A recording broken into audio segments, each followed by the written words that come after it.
Hakim Ziyech to Milan.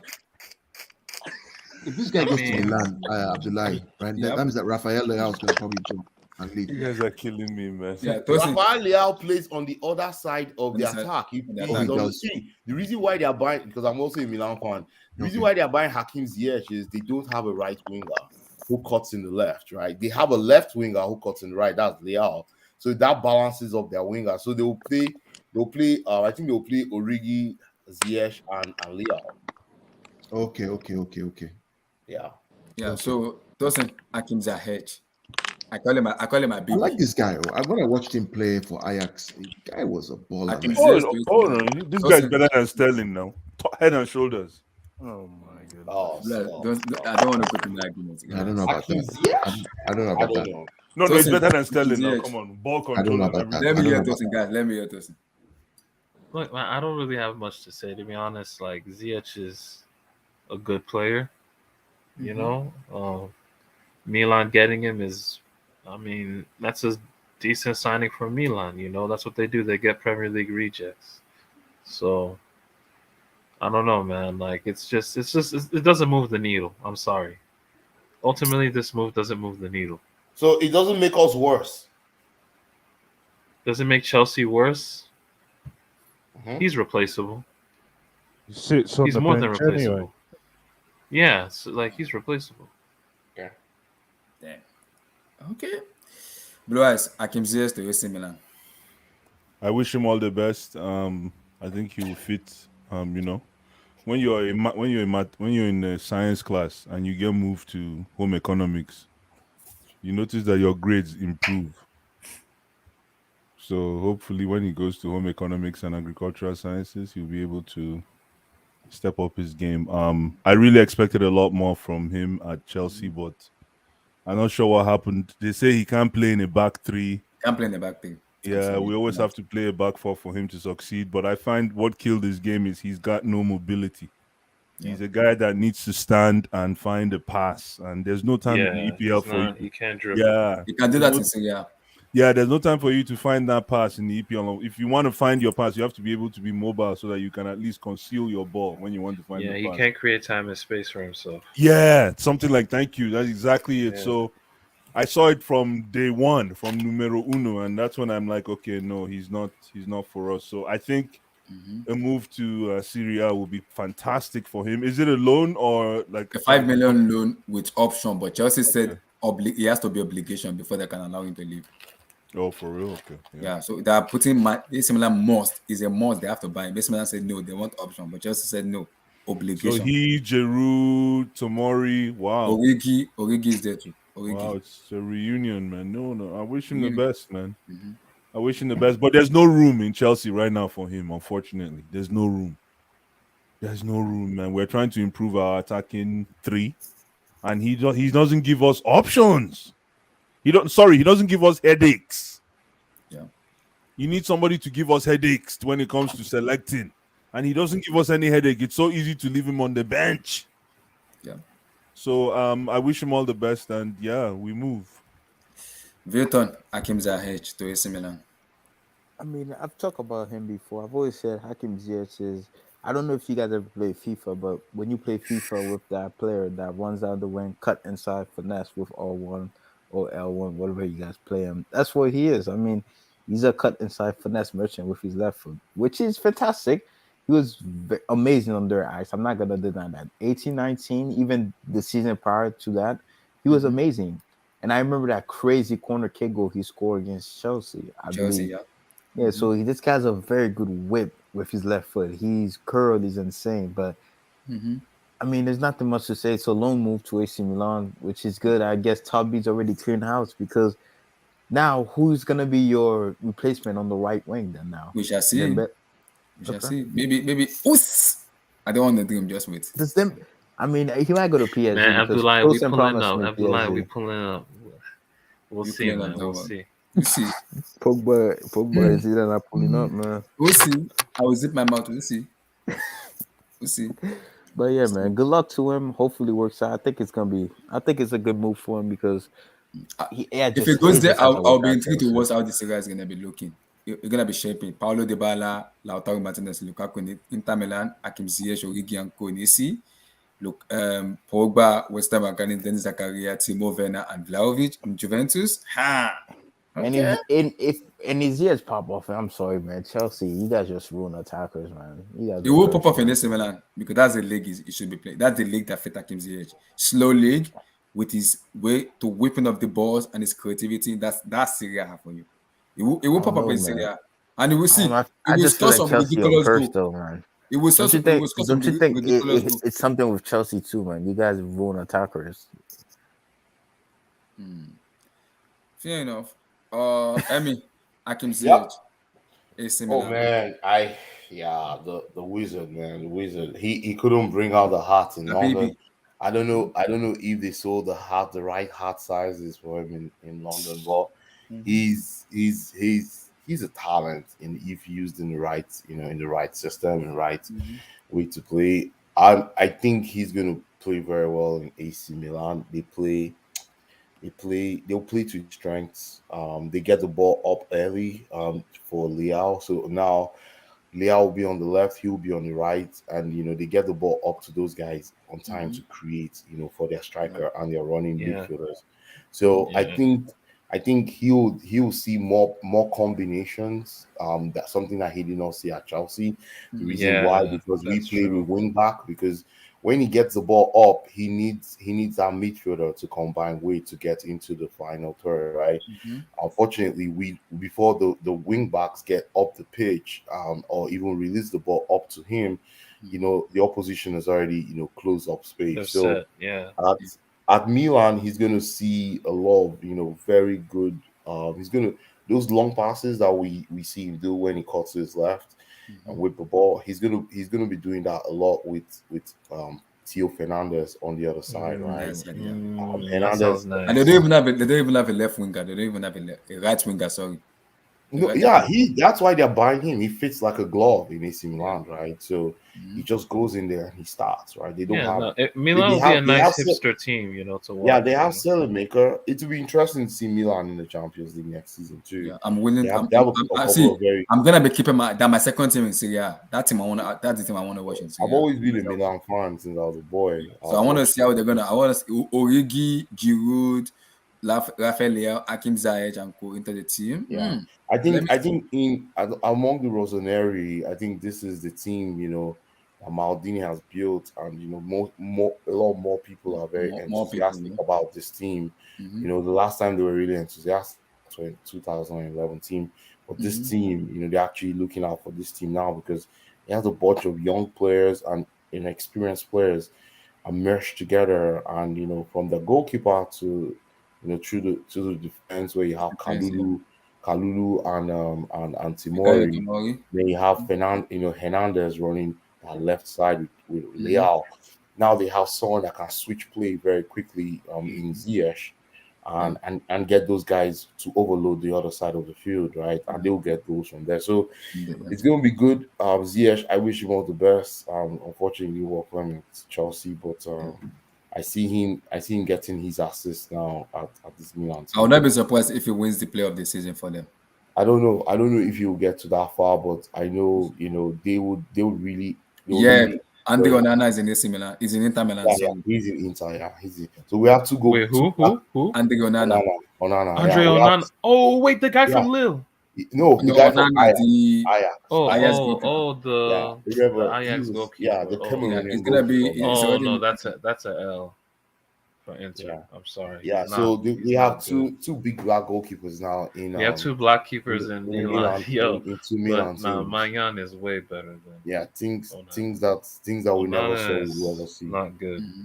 Fair enough. Onana is not bad. Yeah, so that's it for me. Steven, Hakim Ziyech, AC Milan. Yeah, good luck to him. I never wanted him in the first place. I don't like his attitude. He's got to go. We should send him to Inter with his boyfriend, though. Oh my God! Stop. Oh, him and Lukaku close like that? Yeah, very close, very close. I think because they were the older guys in the. That was his only friend in Chelsea. No one else liked them, bro. That's only friend. Yes, yeah. Oh, Lukaku's only friend was Hakim Ziyech. Yeah. No one else liked them. They both a lot of time when they see nobody. Damn, they didn't mess with Lukaku at all in the locker room. Only Hakim Ziyech. That's sad. And Rudiger, that was it. And Rudiger, sometimes, but Hakim Ziyech is kind of the guy that kind of close to him a lot. Damn, sometimes Lukaku was probably in his Ziyech was slagging off Tuchel as well. Channeling his American. He was probably like, you probably thought all the dudes in Chelsea. Yeah, he was slagging Tuchel with Lukaku. They're taking the piss out of him, so I'm glad this clown's going, bro. It's okay if he goes. I won't call him a clown. I just think sometimes people personalities don't connect. And he can't even play in the back three anyway. Every time he comes on, we have to switch to a back four. But do you know something, Steven? Do you think the ligt will play in a back four or back three? Because I think he'll try him in the back three, but I think we're going to a 4-3-3. Yeah, I think so too. And it's not Pep's 4-3-3 style, with a lone DM though. I think it's going to be a different style of So 4-3-3. 4-1. That's 4-1. That's 4-2-1-2-1. I don't know what it's going to be. I know he always plays. I know Just leave me alone. I know I'm trying to play the way Tuchel usually plays. So Tuchel always plays with a diamond in midfield to progress the ball vertically. With his winger, I think his left winger comes in to become an inverted winger, who I think that will be Sterling.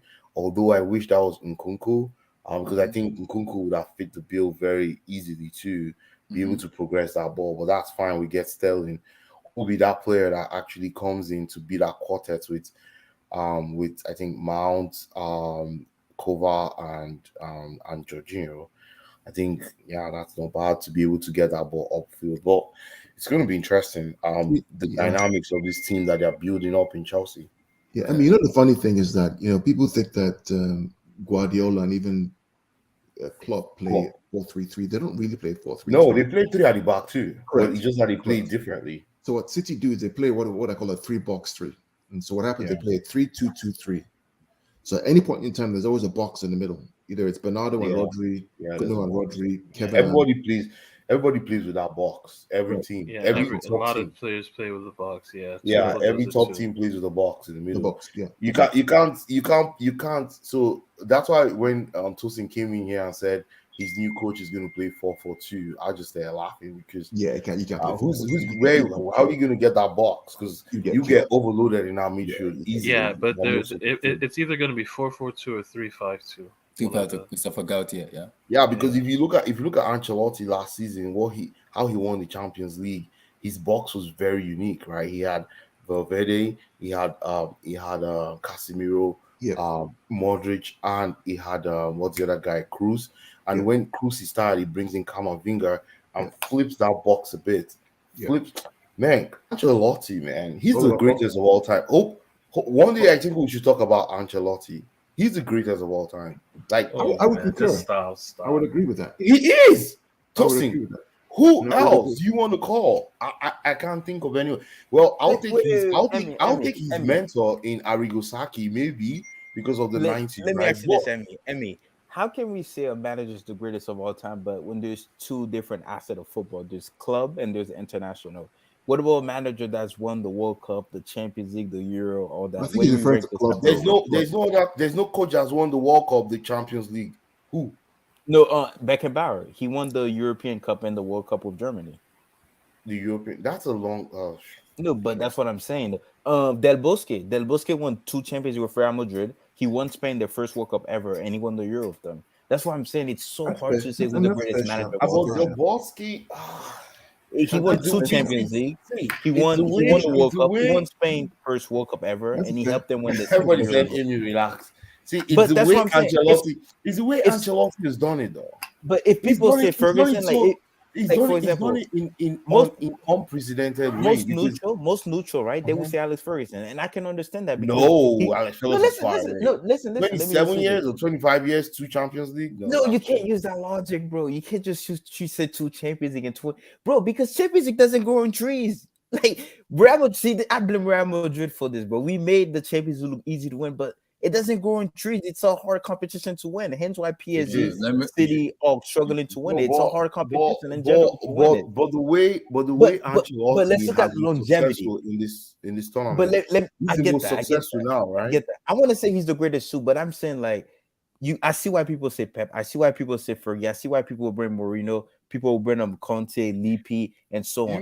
But the longevity of Alex Ferguson, you can't deny that, bro. Like the amount of trophies you know why we talk about Ancelotti is because of the way he actually makes football look so simple, but yet very effective. Like he's not those people that draw triangles. Oh, zone 14, zone 16, oh, zone 4. He's not doing all that. He just knows how to play an effective way based on the players he has and produce the result. And he still plays good football. Most of his team, if you remember the AC Milan team in the early 2000s, in fact, Ancelotti, in his days when he was playing football, his AC Milan team was the greatest team ever assembled, right? Back in the early 90s, that that won back-to-back 89 and 90. But you know, he never won the That's Serie A Arrigo even Sacco. once with that team, right? He never won the Serie A even once with that 2005, 2006, 2007 AC Milan. He never won the Serie A even once, but he won the Champions League in 2007 with them. That's what I'm saying. 2003. Carlo is very inconsistent in the league. He's very inconsistent when it comes to league format. I know he won 4 years. I'm not denying that. He's my manager. But when I'm saying, when people say he's the GOAT or any other manager, Ferguson and that, I've always said, how can you say this man is the greatest of all time, right? When there's other managers that have done it in the club game, they've done it for their That's country fair. too. That's fair. Like that's That's what a I'm fair share. saying. That's all I'm saying. Yeah, I mean, but yeah, if people say Ancelotti or Ferguson, Wait, Pep, I wait. don't ever get mad when it comes to Guys, manager debate hold on, because it's two SSB, different stuff. SSB, Ancelotti winning the Champions League this season is dud. That's the highest degree of dud because that's high degree of difficulty because nobody gave me Madrid a chance to go through and win the Champions League this season, especially how they struggled in the group stage. They lost their first game this season in the Champions against League. the Republic of They lost to an unknown Moldovan team, right? Republic of Yeah. Cherry. So what are you guys saying about No, it's Madrid definitely going on done. to- It's definitely. I It's think Carlo is one done. of This he's definitely one of the greatest managers to do it. and he But won the league this season too, right? yeah, he won the La Liga this season. Yeah, so he won the double, right? So Yeah, he did the double, but it just like I'm not saying you wrong or anything. All I'm saying when it comes to manager, because it's just so hard. Because what are we supposed to do about Del Bosque, a guy who won the World Cup for his country, their first ever in their history? there'll always be a conversation. Top Yeah, three. they're So, always. I want to go back to this Ancelotti. topic a little bit, guys. But I know Just that to for a fact, talk though. a little The bit. top three are always Look, Mourinho, Pep, I want to ask a question. and Ferguson. Those are the most people top three No, greatest Vegas managers is ever. I want to not- go back to Vegas this is not topic, that guys. good. So What? this is You don't this rate is what Fergie? Fabrizio No, I don't rate against him, this man. guy. Jesus Christ. He was Damn, just okay. he had more money than everyone like City right now. So guys, I was talking about that the Richarlison for me in terms of him going to Tottenham Hotspur. So this was what kind of reported by Fabrizio Oh, himself. then it's done then. Oh, that was yesterday. Okay. Yeah, so he said because Tottenham want this is what Tottenham want. Frank Lampard want Harry Winks in the deal. Why Tottenham want Richarlison? So there could be a swap deal where Harry Winks goes to Tottenham to Everton, while Richarlison comes to Tottenham Hotspur. So because they said they want someone that can play also on the left and can support Harry Kane at the striker. Man, Chelsea just go and get this Rafinha boy now. Yeah, it's No, Rafinha gonna go to Arsenal I think now. they are speaking to Rafinha, but the problem with Rafinha is he said he's not convinced with Tuchel because Tuchel want to play him as a right wing back. I'd be like, is Rafinha gonna go to your club or not? I don't know yet. They said because Rafinha, see, the report said, according to the report, they said it depends on Ousmane Dembele. That if Dembele doesn't come in, Rafinha is the first choice. Because Deco is his agent. I've already spoken to Deco. So we are looking into finalizing the deal for Raheem Sterling, then see about the situation with Dembele. And if that doesn't finalize quickly, we will go for Rafinha. That's what I'm hearing. So guys, like let me come to Cow on this cow. If Everton gets if Tottenham must get Richarlison, are you worried as a City fans? Or should I've they been be worried about. I mean, again, I said I'm always worried about Tottenham and Conte because again, go back to the games they played against us, beat us twice, and against Liverpool, they couldn't beat. Liverpool couldn't beat them, and Liverpool were lucky in that game at Anfield to get away with it because there was a goal that somebody should have scored. There was Son or somebody should have scored to win the game. So he's a problem. He's going to be a problem. Antonio Conte will be a problem for all top four clubs this season. A lot, yeah. And we play them in the second match. I'm even worried at Stamford Bridge. Huh? I think Chelsea has something like over Tottenham. There's some kind of voodoo or hoodoo you have against them. So the likelihood of you winning is probably stronger. Yeah, but apart from that, man, they're a problem. I agree. See, this is what I want. See, if judging club is if I hear him talk about Tottenham Hotspur, the way Tottenham Hotspur play, I might even curse him in African language. I don't want him to start saying Tottenham Hotspur play defensive football. I don't want to hear that. So shush your mouth and play your football. Don't annoy me because he's always talking any little things. That game at I don't want to hear Anfield, that. That game at Anfield, man. Watch that game again, and I mean, tactically they were spot on. Honestly, Liverpool. I honestly don't know why Klopp was complaining. Like he should be praising that he got away for a draw that game. Like Spurs, like he was even saying won that game. like the 30 that they play too defensive. What could the have won heck? that game, man. Seriously? Legit, the only chance Liverpool created that entire game was the ball that hit the crossbar from Virgil van Dijk, I think. Was it Virgil van Yeah. Dijk who hit the crossbar? Then even that goal they scored was a deflection by the Tottenham defense. Deflection. They didn't create anything in the game at all. They were just passing the ball, crossing it, and it wasn't working. Exactly. So that's tactically, Conte set his team up really good. That's why when Klopp was linked with Real Madrid, that's why I never wanted Klopp. Klopp is a fantastic manager. I'm not denying that. If any Liverpool fan in the live chat, I'm not hating on Klopp, nothing. He's a world-class manager, fantastic. He's done amazing. But I wouldn't want managers to complain about every single little thing. Oh, we lost this game because it was windy outside. We lost this game because we played in Real Madrid ground stadium. Like, come on, man. Like, it gets to an extent where you're making us look weak, man, when you complain so much. Way too much, man. It annoys me.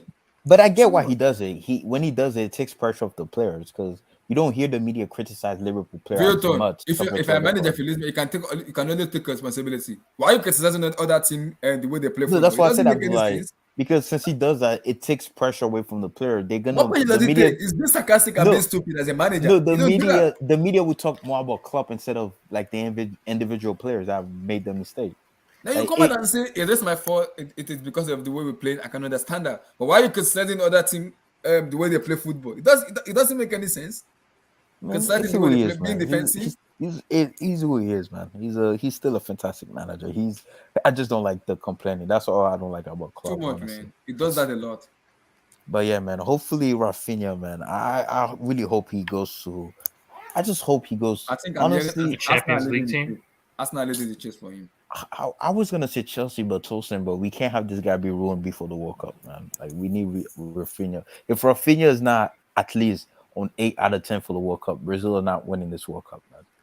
So I'm gonna need Rafinha at 9 out of 10 or more. Is Chelsea gonna ruin Rafinha before the World Cup starts? Man? The problem is I don't. Tuchel said he wants him as a wing back. Are you saying Brazil has a chance? Tuchel wants Rafinha as a wing back? Yeah. That's my problem with Tuchel yeah, he right would now. never. Yeah. Tuchel's an idiot. That was the reason Rafinha did What not an even idiot! What a goddamn idiot! Where do you guys see Rafinha goes though? Best move or Arsenal? What's the best option? Barcelona, Barcelona. When Fabrizio said Arsenal, Tottenham, and Chelsea is an open race for Rafinha. But the issue isn't the Barcelona deal is like waiting on Frankie De Jong deal because they need money, right? So they're gonna have to wait till the Frankie De Jong deal out there. I'm assuming that they use that money to get Rafinha. I'm assuming. So Wilton, that Frankie De Jong money is irrelevant to Barcelona's current situation, man. They're in real trouble. All this Laporte just playing politics, man. They have some real big problems. So the best thing that happened to Chelsea Football Club was the write-off of that $1.8 billion in debt to they don't have. I forgot about that. That thing it took off a weight around your neck that you will not believe. I mean, Arsenal fans, can you stop this now? Somebody just tweeted this. Though I'm not putting this on. So Barcelona right now, I mean, I shared an article recently. They are $1.5 billion in debt. As of March last year, they were technically bankrupt. That's going to borrow short-term $650 million from Goldman Sachs, which is due this year, short-term loan. So whatever loans they get in is to refinance the short-term loan to long-term debt.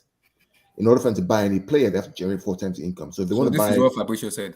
They want to buy, especially Tebas. Tebas been very strict on Barcelona, bro. I don't know. I would think they bit the rules for them a little bit. So someone like this guy now, they want to buy him for 65 million. They have to raise 240 million pounds. By the way, Kyle, who has the lowest debt around Europe? Which club has the lowest debt? City and probably Bayern. Liverpool. Liverpool has 200 something million dollars in debt. But it's not much. It's immaterial. I mean, it's immaterial. 200 million for Liverpool is immaterial. City have zero debt in terms of Man City, but in terms of the CFG, they're carrying about $500 million in debt for the whole CFG group for New York City. So everybody has debt to some level. But I would say that probably City, Liverpool have the lowest debt. Right now, Chelsea have the lowest debt, actually, frankly. They have no debt at all. They have zero. So this is what Fabrizio tweeted on Rafinha. He said, Rafinha did Arsenal have already scheduled a meeting with Leeds next week. Leeds asked for like 65 Barcelona still in contact with Deco after personal terms already. But no Come on, Lona. Let him The thing pick is, up. what Deco is trying to do is Deco is trying to get him to Barcelona. Yeah. Because Deco is the agent. Yeah. He's good Deco's with the agent, Barcelona's yeah. people. And him and Rafinha, he's using Arsenal, he's using Tottenham, he's using Chelsea to get Barcelona to act quick. Yeah. That's really how I see the situation right now. Yeah. So he doesn't have Arsenal and Chelsea in his mind at all. I think Chelsea is his second choice. Second If choice. If he can't get to Barca, I think Chelsea would be his second choice. Chelsea will go. Rafinha is worried because as I said, he wants assurance from Tuchel that he wants to play as a winger, not as a wing back. He wants to play as a wing. That if Tuchel can guarantee him that, I think he will join. Because Tuchel said he wants to play him as a wing back, and he said, nah. Yeah, and one good thing for him, if he goes to either club, he's guaranteed to be a starter in either club, Barca and Chelsea. I think it depends on Dembele. I think all of this. Yeah, it depends on Ousmane Dembele. Yeah, what is taking this guy so long, Dembele? If Dembele, it's not July 1st yet, but if Dembele agrees to move to Chelsea, then Barcelona will go all out for Rafinha. And if Dembele stays at Barcelona, I think Chelsea will go for Rafinha. Barcelona right now are worried about, and this is another transfer saga, Lewandowski right now. Like they're trying to see how they can get Lewandowski down the line. Because Lewandowski wants to go to Spain, and one of the main motivations for him going to Spain is he wants to show that he's a better striker than Benzema.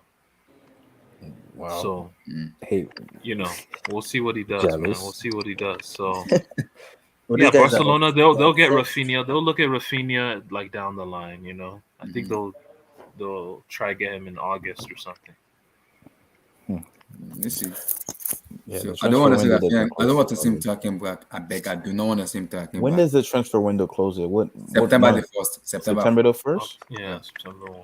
September the 1st. Okay, so there's still plenty of time. So I don't know why Chelsea fan are worried, man. There's still the only thing time. I'm worried about is if Arsenal signs Rafinha, it becomes a big headache. It becomes a headache for Barcelona, and it becomes a headache for Chelsea as well. Because they're not sure if Dembele is going to come to Chelsea or not. The thing is, like Arsenal too, they have ties. To be honest, the only problem with Arsenal signing Rafinha is where does Saka now play?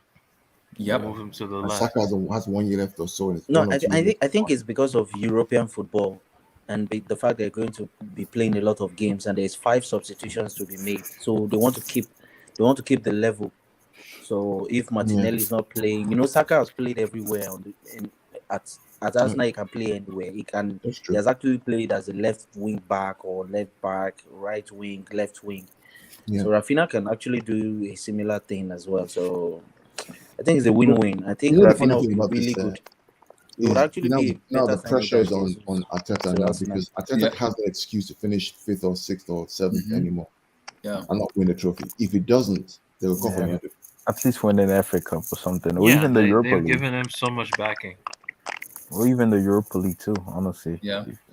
Yeah, if you don't finish in the top 4, you win the Europa League, you automatically go to the Champions League. So there's another way. But I'll also say this: Edu, like the part of the chief of staff of Arsenal, he's also very close with Deco. So maybe that's kind of what helping, because Arsenal they're ready to splash the cash. All these other clubs aren't as ready.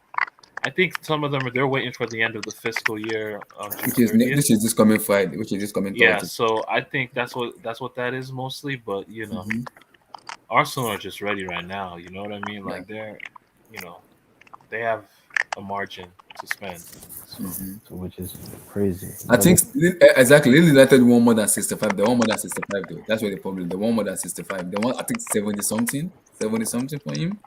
So it depends. Yeah, but Leeds are tripping, man. 65. That's what they want.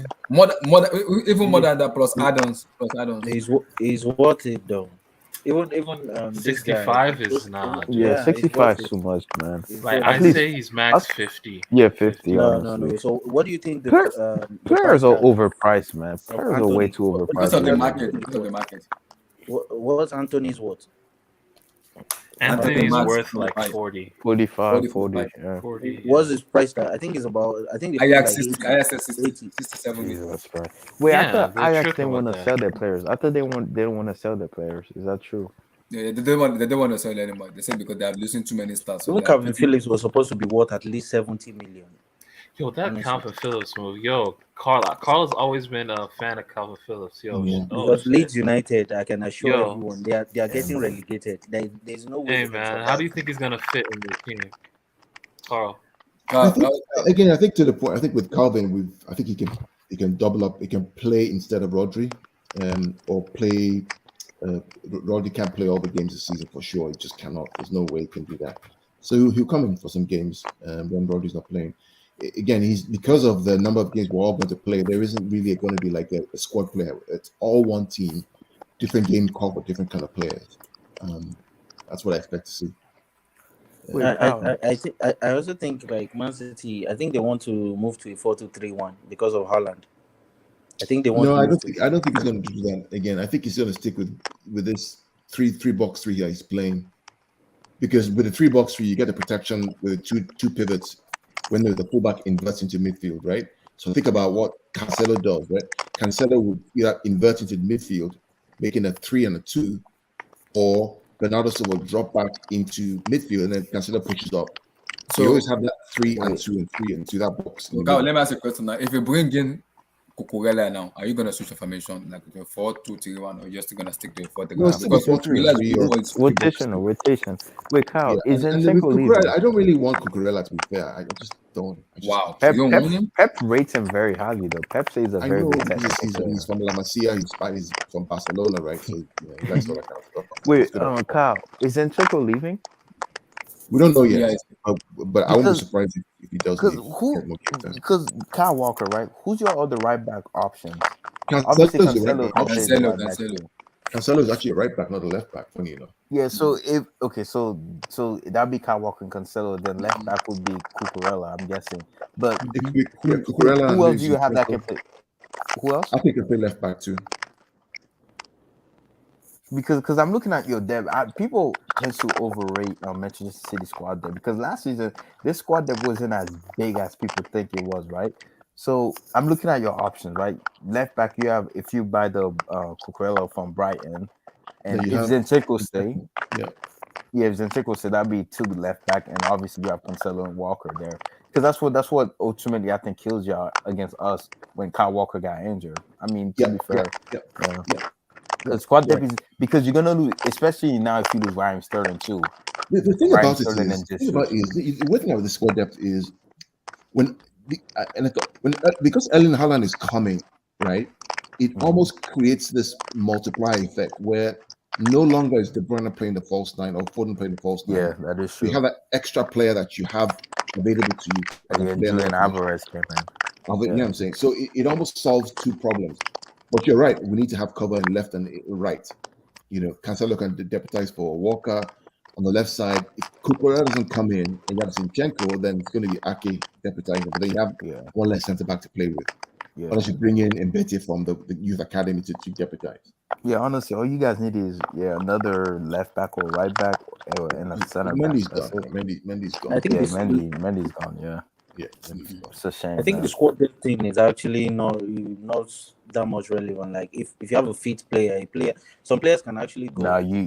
It's very relevant, bro. It's not really 60 plus game a season is very relevant. Until the COVID season, if not for COVID, like people never said. I'm telling you right now, 16, 17, right?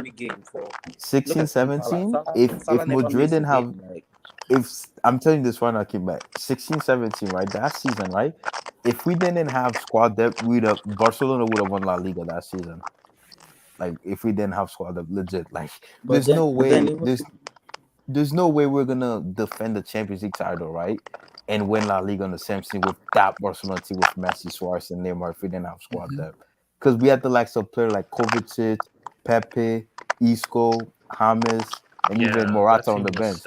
Like we needed squad depth. Like if you don't have squad depth, you can't compete for the Champions League and your league title unless you Bayern. Or you like let me come to Tosin. Tosin. Important places anyway. They have. Let me come to Tosin. Tosin, give us your take on the Kylian Mbappe FC. Kylian Mbappe FC. Guys, man, what we're seeing with Kylian Mbappe, my man was in New York, had the Dior draped on him, the NBA draft. You know, got a billboard on Times Square in Manhattan. You know what I'm saying? Like, look, man, So this I'm man's a hearing Christopher superstar. Gaute is gonna be the new manager. Oh yeah, So what will Gaute bring to PSG? yeah. Tulsa, who's that new guy Look, you just at the brought? end, okay, man. Ventana. So How good is he, bro? Ventera. What's his name? who? The new PSG signing, Ventera, the Portuguese guy. Oh, Right? Vitinha, Vitinha, Vitinha. Vitinha, Oh, Vitinha. Vitinha. Oh, when you look at Vitinha, what you guys are seeing in Vitinha, you're seeing a guy who is a Deco Isco incarnate. You know what I Jesus mean? Just an Christ. unbelievable footballer, can do everything. Can play in the final third, very good on the half turn. You know, also can play a little bit deeper. But he's an Whose mic is that, bro? 8/10 Whose mic hybrid, is you that, know. bro? I think it's Kindler. Interesting Kindler, player. meet your mic. Zidane did not reject Mbappe. You know, Zidane is just, you know, Zidane is a clown. You know what I mean? It is what it is. You Wait, hold that L and you move on. wait. You I could know? have sworn in these interviews he said, "I'm specifically waiting for the French job." Like somebody on the hangout, Vilton Yeah. them, per saying that he wants the French job, He but wants a French job, yeah. Everybody Yeah, knows he that. wants the French job. It looks like and he to wants, and that's very disrespectful to Deschamps. You know, who is the coach there right now. And Deschamps played with you in Juventus. He played with you in France, and you're out here gunning for the man job If bro, I know good live enough, on the media. if I let's know Like, keep it good come real. enough, on, man. get it. Let's keep it real, man. There's no way Deschamps gonna play a third World Cup. Have some shame. You won the World Cup already. Now let Zidane. Wait. Let me ask you guys this: if Zidane wins the World Cup with France as a manager, is he blessed, bro? It's like this guy's a winner. Like he just likes to win. Yeah, he'd be the biggest footballing figure ever. And More than Tosin, like, yeah. on the last thing, you also said on Vilton and Abdullah, watch Pogba documentary. I saw it. I saw nothing indicating that he was gonna start with PSG in that documentary. But Look, can man, I'll you? hold the L. I'll hold the L, man. Okay. Yeah. Yeah, that documentary was horrible, man. They gave me one Was it over was it 10. bad? But no, I but I heard. thought I just was it bad? It was bad. I mean, One even my over wife 10. said that. What the hell is this? It's really bad. Honestly, I only enjoy the cartoon. I'm not gonna lie. Like how I don't know if you're the type of person too. I don't enjoy documentary when the player is still playing. That's just me personally. I just Yeah, think that you Yeah, I should hear do you. it after me you too. retire. After you Like I retire, think that's it looks better. It just looks for me Yeah. personally because, for example, the Neymar documentary, I enjoy it because Neymar is one of my favorite players. But I'm like, you're still playing, bro. Like what if something No, change that happen? Like documentary was mids, man. no, but that's what I'm It was saying. Like, mids. I don't understand documentary where you still playing football. It doesn't make sense. Why not do it after when your career is over, where there's nothing you can write anymore in the sport? Because every time you step on the field, it's a new chapter. So it doesn't make sense to have a document unless you're trying to promote yourself. Because a lot of players are starting to do it. Cristiano Ronaldo, Messi, Neymar, Pogba.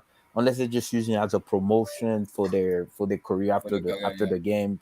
Because even Griezmann Just after see. winning the World Cup, like why have a Bro, Paul documentary now? Pogba is kind of a So clown. Honestly, if United get Frankie De Jong, Paul Pogba needs to come crawling back to United because I can't believe this guy is going to Juventus to make 150,000 euros per year. Like, yo, and United offered him twice that, and he rejected it in his documentary, saying that wasn't and now he's going for 50% less. But you know Who it's does that in funny. their career?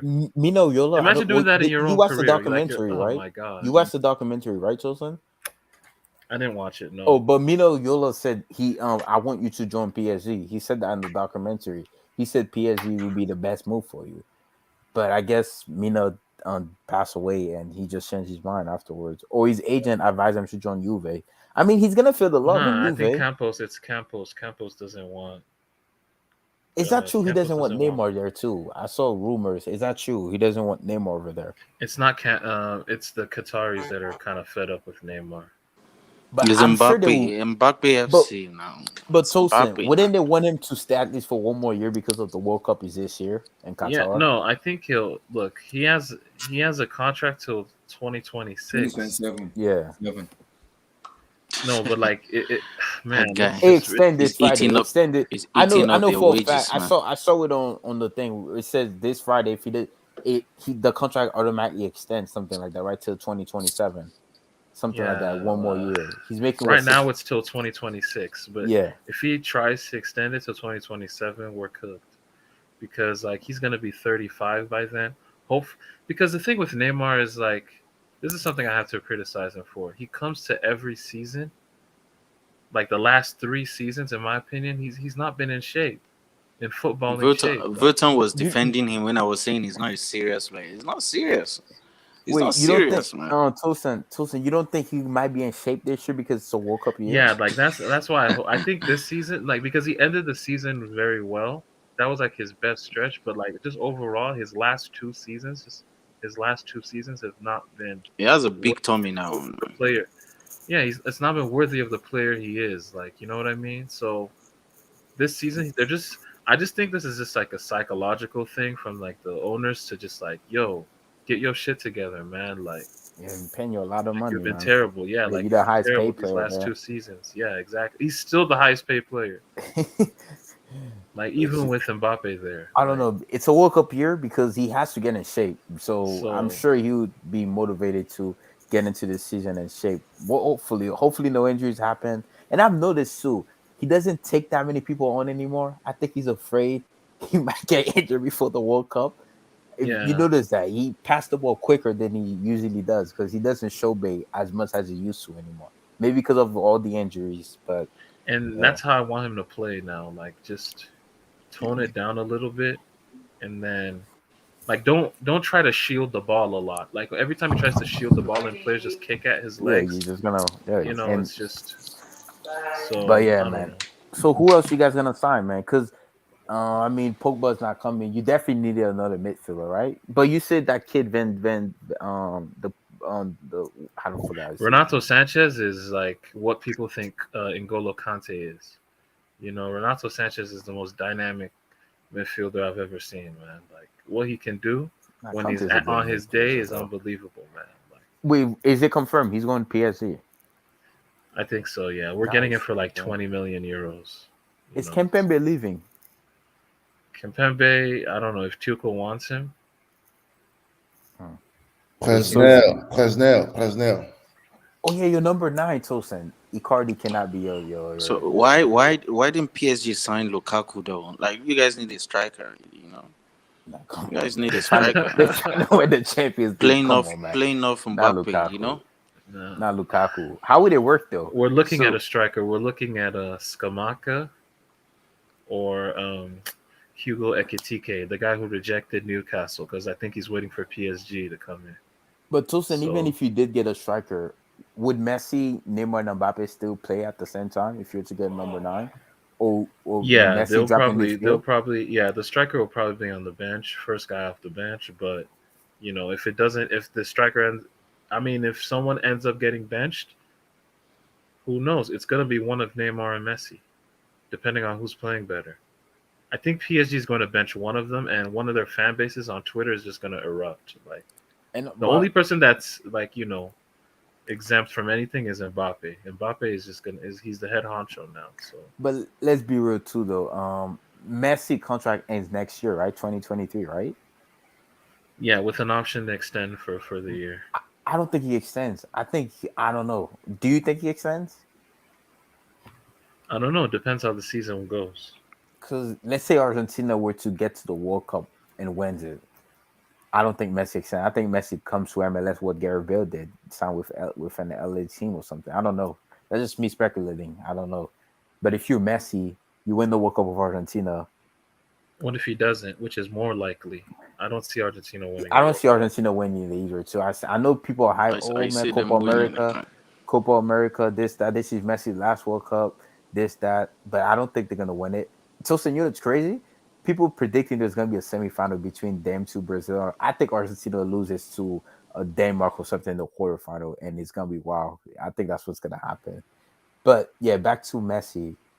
If you Messi, why not extend your contract and make shit ton of money? I mean, PSG are willing to pay you. One, you play top quality football. You're gonna be in the Champions League every season, and two, you're making a lot of money. But it all depends, I guess, what you said. It all depends on the mindset of what happened this November. But yeah, we'll see, man. But all I know, preseason is already back, right? If I'm not mistaken, teams Jesus Christ. I mean, so, yeah. When is the Community Shield? The Community Shield is like in July something. Because what did vote with your feet say? When is the preseason to Tosin? We don't. I don't know when it starts specifically, but we're back in Yeah, training July 4th. Jesus Christ. Yeah, because the season opens up in August. I forgot. I'm sorry to say that. I don't like you Qatar people. You guys ruined my World Cup. I would have been watching the World Cup right now, bro. You got it is what it is, bro. What can you do, man? Yeah, the World Cup would actually be on right now. We'd be having like debates on the World. At least the Wimbledon starts tomorrow. I'm Djokovic plays tomorrow. Oh, that's right. That's right. That's so, but yeah, man, I'm very excited. I have a question for you guys. What impact do you think the World Cup is going to have on players not giving 100%? That's what I'm through worried the season because of injuries. I said that, Kyle. People thought I said that, bro. I can see a scenario where players they don't give 100% at the beginning because they want to stay healthy for the World Cup because it's right around the corner. And the funny thing too, I don't think. Let me ask you this, Kyle. Let's say England wins the World Cup. Would Harry Kane be motivated going back to Tottenham after winning the World Cup?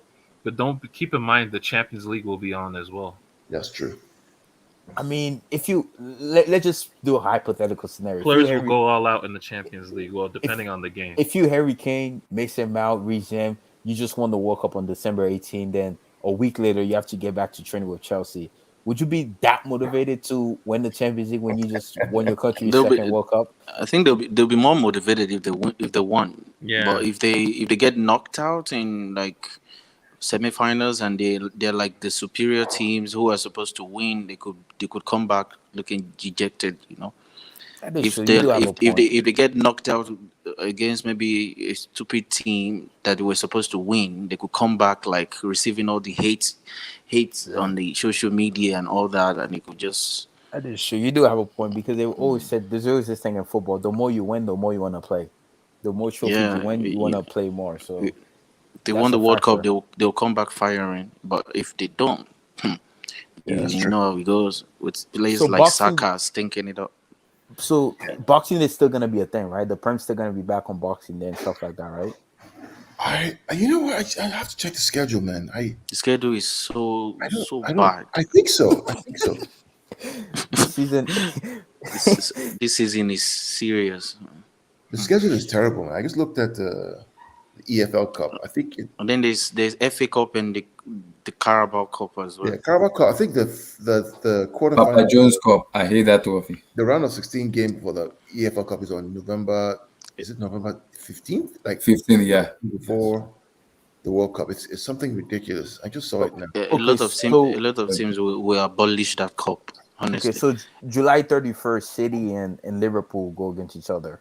I'm willing to watch that. It's the Community Shield. Yeah, the Community Shield. So it's gonna be their first. Well, I'm City has a preseason tour, so I'm sure. And we're playing Bayern Munich, and we're playing Bayern Munich. We're playing Barcelona, Club America, and then in August we're playing Barcelona. Damn, so that's crazy, man. Like literally, and time flies too. Like next week we're in July. Yeah, exactly. Yeah. But man, I'm curious, man. I'm curious if this World Cup gonna have an effect on whoever wins the Prem this season. I think it will because so many players might get injured, so we'll have to wait and see. Does anybody know why UAE didn't want to host a World Cup? I'm just curious. UAE? Yeah. Nah, I don't know. I don't think. I think UAE already is a tourist country. I think it might just maybe they can't handle it. Like already. Because I looked at I just got back there this morning, right? And I was talking to Abdullah, and everywhere I kind of go, I'm like, these guys can host a world. They have all the hotels. Yeah, they have all the hotels. Why are they not actually? Yeah. Qatar has not. I mean, literally, they can't get a hotel. I think maybe because they don't. To put it in perspective, right? Russia spent $17 billion to host the World Cup to get everything ready. Qatar is spending $300 billion to get everything ready. But this is the thing, though. I saw a documentary on it on Gary Neville when he was in Qatar. This is the whole reason why, too.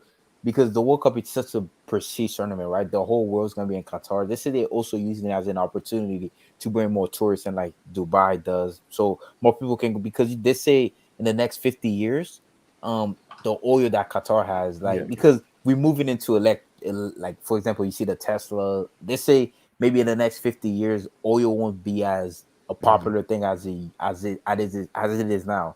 Because you see more people use electric cars and stuff like that. So Yeah. they're trying to move into that direction. So they could become a tourist country. But again, people can't get a hotel though to watch the game now. People can't get hotels. yeah, I think they must have. I think they must have built hotels. And I think they must have built. because You know, it's the these guys smallest are country. rich. Yeah, it's the smallest country ever to ever host a World Cup. So I'm curious, is it going to be able to hold They're, this and many they're people? one of the richest. They are so rich. They are so rich.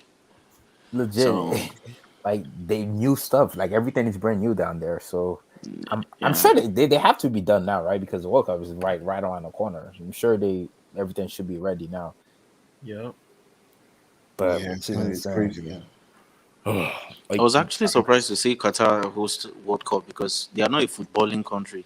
I think they're not a footballing country, and I'm like, what are these people? World Cup, Abdullah, Qatar. you're on mute. Yeah, it's honestly sad, man. I was expecting that. Lots of Egunje. Yeah, and they're going to make mad money, anyways. But then it would have been easier for UAE to do it. Like it could have been so easy. Yeah, I mean, they have all the hotels. There's so many hotels there.